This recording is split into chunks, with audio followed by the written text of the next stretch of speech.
يقول الرب جل وعلا في الحديث الصحيح: قسمت الصلاة بيني وبين عبدي نصفين ولعبدي ما سأل. فإذا قال العبد: الحمد لله رب العالمين، قال الله: حمدني عبدي. وإذا قال العبد: الرحمن الرحيم، قال الله: أثنى علي عبدي. وإذا قال العبد: مالك يوم الدين، قال الله: مجدني عبدي. وفي رواية: فوض إلي عبدي. يقول ابن القيم رحمه الله: والله لولا ما على القلوب من الغفلة لاستطارت فرحا وشوقا بقول خالقها وفاطرها: حمدني عبدي، أثنى علي عبدي، مجدني عبدي. وفي رواية: فوض إلي عبدي.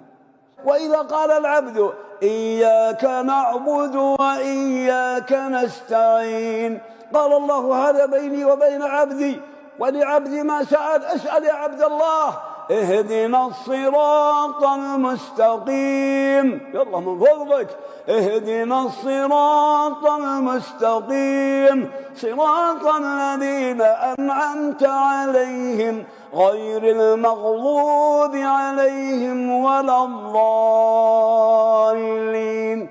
تدري ماذا سألت الله؟